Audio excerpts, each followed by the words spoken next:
बिस्मिल्लाहिर्रहमानिर्रहीम अस्सलामु अलैकुम रहमतुल्लाह। गिलगित बल्तिस्तान से निकालने के बाद आसिफ अली जरदारी को जिस तरीके से आज़ाद कश्मीर से निकालने का एक पूरा मंसूबा लॉन्च किया गया है, एक पूरा प्लान लॉन्च किया गया है, जिसमें अलीम खान और उनकी पार्टी को मैदान के अंदर उतारा गया है।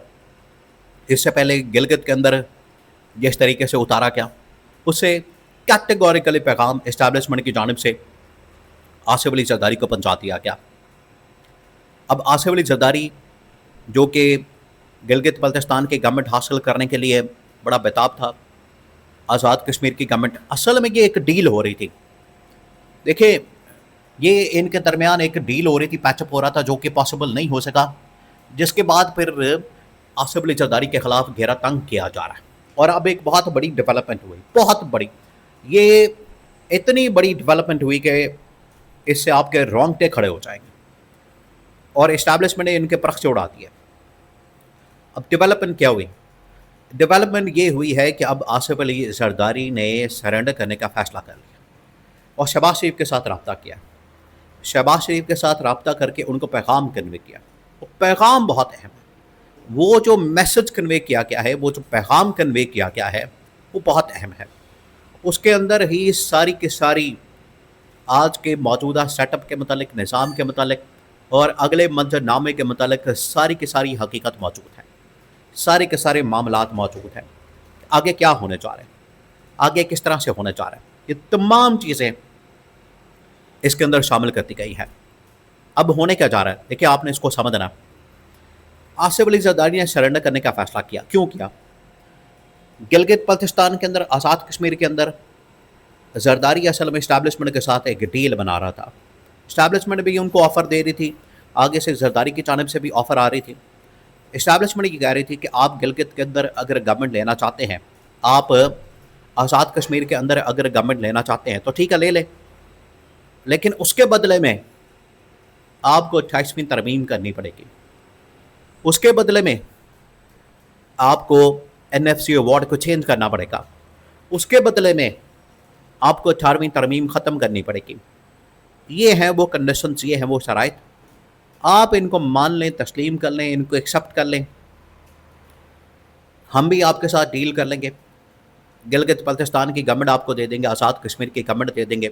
लेकिन अगर आपने ये अगर शराइत को ना माना, आपने अगर इन कंडीशंस को ना माना, तो उसके बाद फिर आज़ाद कश्मीर की गवर्नमेंट को भी भूल जाए और गिलगित बल्तिस्तान की गवर्नमेंट को भी भूल जाए। ये इनको कन्वे किया गया, ये इनको बताया गया। अब देखें, इनकी डील नहीं हुई, इनके दरमियान पैचअप नहीं हुआ। इबन के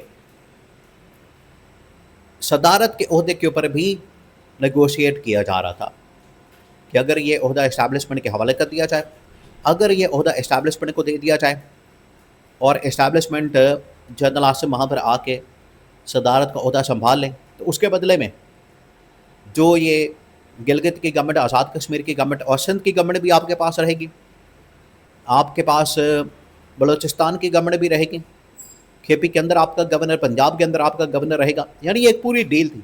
अभी आप ज़रा इमेजिन करें कि इस वक्त पीपल्स पार्टी, आसिफ अली जरदारी और बिलावल भुट्टो का जो पांचों उंगलियां ये घी में है और सर कढ़ाई में है, ये इनकी सूरत हाल है।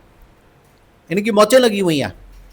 ये यहाँ पर इन लोगों ने अपना जो इक़्तिदार है मजबूत किया हुआ है, उसके पंजे गाड़े हुए हैं और ये चाहते हैं कि मज़ीद आगे हमें गिलगित के अंदर भी, अब आज़ाद कश्मीर के अंदर भी गवर्नमेंट मिल जाए, जो कि अब इतनी आसानी से मिलने वाली नहीं है। अब होने क्या जा रहा है? होने ये जा रहा है कि जब 28वीं तरमीम के ऊपर इस्टेब्लिशमेंट ने इनको कहा, इन्होंने इनकार कर दिया।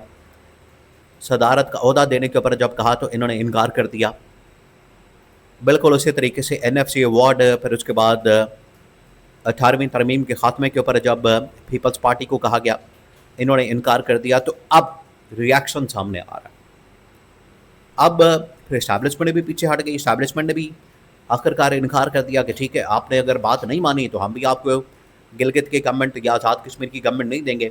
इस वजह से आज़ाद कश्मीर के अंदर IPP, गिलगित बल्तिस्तान के अंदर IPP, अलीम खान की पार्टी को लॉन्च किया गया। और वहाँ पर अब पहले गिलगित के अंदर तकरीबन कोई 5 से 6 लोग या 8 लोग आईपीपी के अंदर शामिल करवा दिए गए और पीपल्स पार्टी जो कि गवर्नमेंट बनाने के पोजीशन में लाई गई उसको फारग कर दिया। इसी तरह से अब आने वाले इंतखाबात के अंदर जो कि इसी महीने के एंड पर होने जा रहे आज़ाद कश्मीर के अंदर, उसमें भी इनको कन्वे किया गया कि अगर आपने हमारी डिमांड को नहीं माना, अभी भी इनके पास टाइम मौजूद है। देखिए अब इनको टाइम दिया गया, इन्होंने ना माना तो ठीक है, उसमें पीटीआई को भी शामिल किया जा सकता है, पीटीआई को भी लॉन्च किया जा सकता है, पीटीआई को भी मैदान में उतारा जा सकता है। और इसके अंदर आईपीपी को मैदान में उतारा गया और आईपीपी को ये कहा गया कि आप मैदान में आएँ और आसिफ अली जरदारी के ख़िलाफ़, पीपल्स पार्टी के ख़िलाफ़ आप मैदान में उतरें। ये इनको कन्वे किया गया, ये इनको पैगाम दिया गया। तो अब पैगाम बड़ा वाज़ेह है, चीज़ बड़ी क्लियर है कि यहाँ से मामलात अब आगे बढ़ेंगे, यहाँ से मामलात अब आगे जाएंगे, जिसमें ये नज़र आ रहा है कि पीपल्स पार्टी को स्टेप बाय स्टेप आउट किया जाएगा। इससे पहले ही आसिफ अली जरदारी ने सरेंडर करने का फ़ैसला किया, क्योंकि उससे कहा गया है कि अगर आप सरेंडर कर दें, अगर आप ख़ुद रिज़ाइन कर दें, इस्तीफ़ा दे दें, अगर आप ख़ुद घुटने टेक दें, तो उससे ये होगा कि सिंध की गवर्नमेंट आप बचा सकते हैं, आप पंजाब की खेपी की गवर्नरशिप बचा सकते हैं, सेनेट की चेयरमैनशिप बचा सकते हैं, ओहदा सदारत आप इस्टेब्लिशमेंट के हवाले कर दें। ठीक है, पर आप आज़ाद कश्मीर के अंदर, गिलगित के अंदर भी थोड़ा बहुत आपको शेयर मिल जाएगा, ये अब इनको कहा गया। तो इस बुनियाद के ऊपर अब आसिफ जरदारी ने फैसला किया कि ठीक है, मैं इस्तीफ़ा देने को तैयार हूँ, सरेंडर करने के लिए तैयार हूँ। ये असल पीछे बचा है, ये असल पीछे रीज़न है जिसकी वजह से आसिफ अली जरदारी ने यहाँ पर सबसे पहले शहबाज शरीफ के साथ रब्ता किया और शहबाज शरीफ के साथ रब्ता करके ये पैगाम कन्वे किया गया कि अगर हम यहाँ से फारिग हो जाते हैं, अगर हम यहाँ से चले जाते हैं, तो हमें कम से कम मिलकर इमरान खान के साथ या नून लीग के साथ मिलकर एक तहरीक भी चलानी चाहिए। तो अब पीपल्स पार्टी के पास, आसिफ जरदारी के पास कार्ड्स भी मौजूद हैं, पॉलिटिकल कार्ड्स मौजूद हैं।